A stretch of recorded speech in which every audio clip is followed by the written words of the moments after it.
Hola, bienvenidos. El día de hoy nosotros nos reunimos para debatir y conversar nuestros diferentes puntos de vista acerca de lo que está ocurriendo actualmente en Chile sobre el método que se está utilizando para cobrar el CAE. Y por eso mismo quisimos verlo desde distintas perspectivas y gente que está involucrada en esto. Yo, por ejemplo, Anaís, que soy una persona que ya pagó el CAE. Claro, yo también quiero dar mi opinión. Yo me llamo Yochua y soy una persona que está pensando en estudiar. Y yo soy Valentina, que actualmente me encuentro deudora hacia el CAE. Yo soy Sebastián y soy un representante del gobierno. Yo soy Violeta y actualmente soy una estudiante que está estudiando con CAE. Y yo soy Scarlett y soy una representante del gobierno. Y aquí la pregunta principal yo creo que es sobre el método que están usando, si es ético o no es ético. Claro, si es correcto o no. Primero que nada, al investigar encontré que el 41% de los egresados con CAE se encontraba al día de sus pagos. Entre quienes abandonaron sus estudios, apenas el 16% estaba al día. Esto igual demuestra que es un gran problema, porque al final nos estamos dando cuenta de que se incumple mucho los pagos del CAE. Es que claro, porque nadie está diciendo que no cobren el CAE porque de alguna forma se tiene que recuperar esa plata que se ocupa para para cubrir todo este financiamiento del Estado. Pero claro, evidentemente la forma no está siendo la correcta, primero porque no es normal los datos que tú decías, como que evidentemente el sistema está mal diseñado y además esto que ocurrió ahora, yo en lo personal me da mucho miedo, o sea, cuando yo ya salga de estudiar, no voy a tener ni los medios siquiera como para ir a trabajar y ganar la plata para poder pagar después el CAE. Ya, pero yo como persona que ya pagó, tengo la duda de que ¿estamos hablando de que se va a condonar el CAE o están hablando sobre otra cosa? Le pregunto al gobierno. Aquí el tema principal es de que se está haciendo una cobranza para las personas que tengan deudas con el tema del CAE. Aquí muchas personas dejaron de pagar pensando que se hace una condonación, pero no pasó. Y nosotros, como gobierno, empezamos a hacer la cobranza de aquello porque tenemos que cumplirle a los bancos.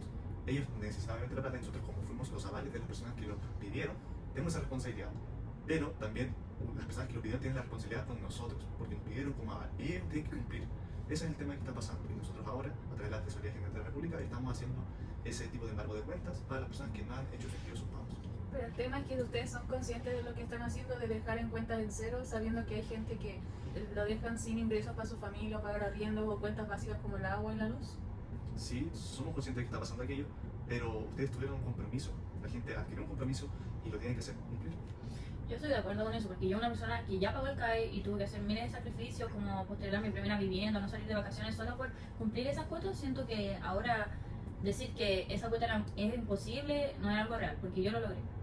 Ya ves que siento que tu caso igual es un caso aislado porque actualmente los ingresos de las personas no están siendo suficientes para cubrir con esta deuda. Además que hay mucho desconocimiento acerca de, porque bueno, hay muchos casos como yo que con 18 años tienes que tomar la decisión de al final quedarte con una deuda que te vas a demorar como 10 años en pagar sin tener conocimiento financiero, nada.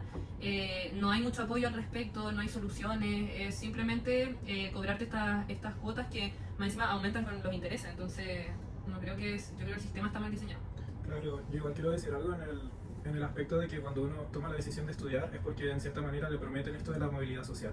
Entonces cuando te prometen eso es porque uno quiere surgir o salir como del estrato social en el que viene. Para la gente que a lo mejor tiene menos recursos, estudiar es una herramienta que les va a servir para subir un poco como de nivel socioeconómico, pero frente al CAE al final se encuentran con una realidad de que mucha parte de sus ingresos no se está yendo en solventarse a sí mismos y salir adelante, sino que quedan atrapados en su estrato social y tienen que pagar esta deuda que al final no es una deuda justa porque sale un poco de las proporciones. Y por eso mismo hay mucha gente que no lo puede pagar y cuando tú dices, no, yo trabajé, o sea, trabajé mucho, pero me perdí varias de estas oportunidades, eso es lo que uno está en contra al final. Que uno dice, no todos tienen que pasar ese mismo esfuerzo.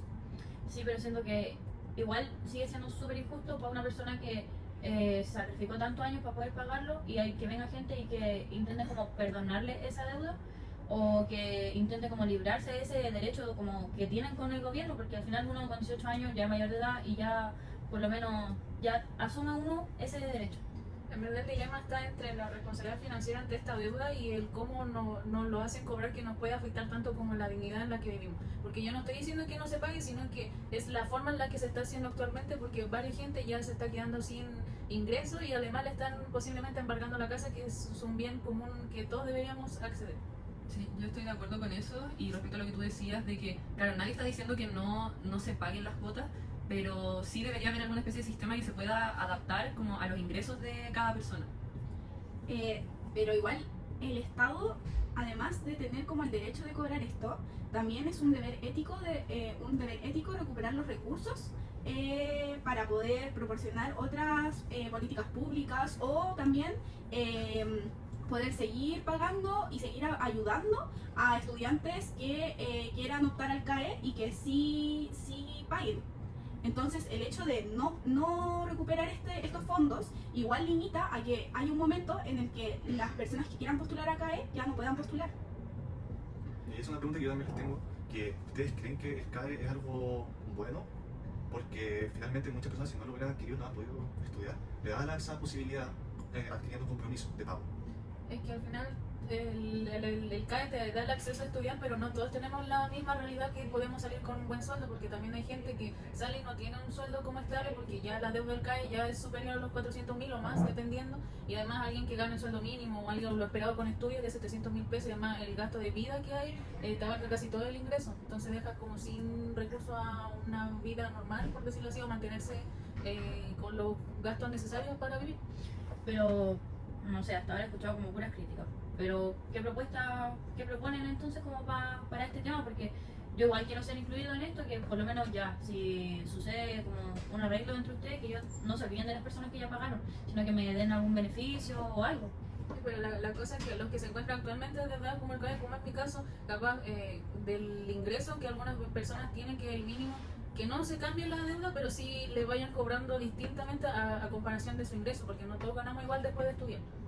Claro, al menos yo como persona que está fuera y que está pensando en estudiar, yo igual me doy cuenta de que el sistema no está bien hecho y que en realidad está pagando la población en cuanto a un sistema que se planteó mal y que no se sabía cómo se iba a financiar después. Porque a mucha gente también se le promete esto de estudiar, pero después salen o estudian unas carreras que en realidad les van a dejar un sueldo un poquito más que el mínimo y van a terminar endeudados. Entonces, cuando hicieron todo esto del CAE, a lo mejor debieron haber pensado más como en la proporcionalidad del pago en cuanto a los sueldos y no solo cómo cobrar todo.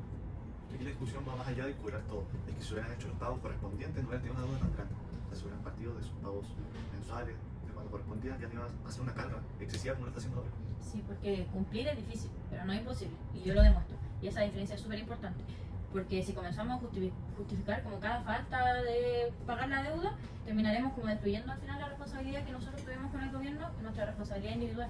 Yo, pero es que yo siento que ahí nos vamos del tema, porque al final lo que estábamos principalmente discutiendo era cómo se estaba generando el cobro del CAE, y ahí, por ejemplo, ¿qué hacemos con las personas que están cesantes en ese momento y el gobierno llegó y les cobró todo lo que tenían en la cuenta? No tienen ni siquiera plata para movilizarse e ir a buscar un trabajo para poder pagar el CAE.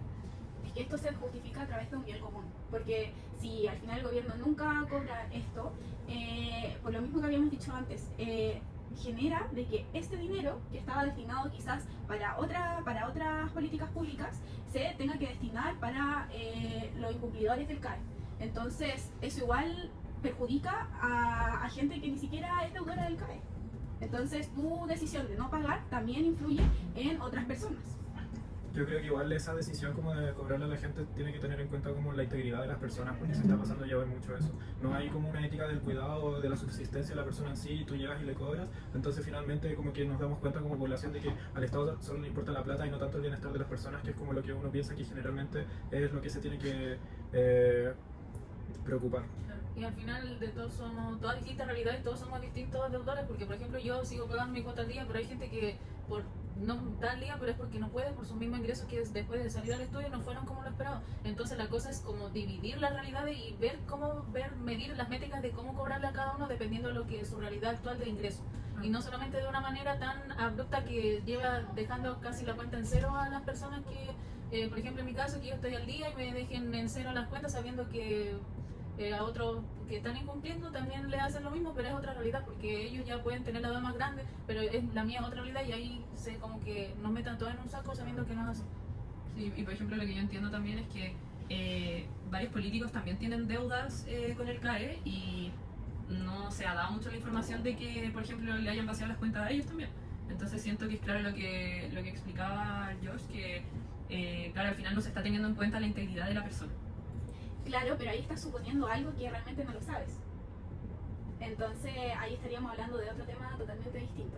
Pero ahí tiene responsabilidad el gobierno porque ustedes son encargados de ver que socialmente cómo está el país y ustedes tienen como las herramientas de cómo medir métricamente cómo están las cosas y cómo llevar a esos procesos para cada persona, y al final lo hacen de una sola manera sabiendo que no todas las personas somos iguales en las distintas realidades que tenemos. Claro, bueno, lo que tenemos que empezar a ver ahora sería cómo está cobrando la Tesorería General de la República, porque claro, nosotros hacemos los cobros o tenemos estipulados los cobros que sean para personas con ingresos muy altos, no para gente cesante o que gane 1 millón, menos de 1 millón, un poco más de 1 millón. Entonces eso, claro que tenemos que regularlo y es lo que se va a trabajar, pero sí o sí se va a hacer el cumplimiento de los pagos para las personas que están atrasadas y que tengan un alto ingreso. Ya, pero la variable como el ingreso no es la única variable que va a explicar como la realidad de una persona. Ponte tú, esa persona de verdad necesita el dinero en ese minuto, tiene hijos como, no sé, con cáncer, con enfermedades crónicas, y tú llegas y le quitas el dinero. Al final, lo que la población yo creo que está pidiendo es un poco como que se haga o se dé una instancia en la que uno pueda explicar su situación y ahí apelar, tener como un juicio, no como que lleguen y, no, porque tienes más dinero, vamos y te quitamos el dinero. Como que en realidad caso a caso debería haber sido visto y en base a eso decir, ya, esta persona sí tiene como la posibilidad de pagar, entonces ahora le vamos a quitar el dinero. Pero si solo usas como una pura variable en cuanto a cuánto dinero tienes como en tu cuenta bancaria, eso es muy relativo. Claro, yo por eso encuentro que al final nos encontramos como a una falla en el sistema, ya no es como... Porque al final todos terminamos perdiendo, si solucionamos para un lado, personas como la Anaís que ya pagaron, igual van a terminar afectadas, y si al revés nosotros seguimos en la misma, ¿no? Y si ustedes no cobran, también no hay plata para el Estado para que otros estudiantes puedan acceder a la educación.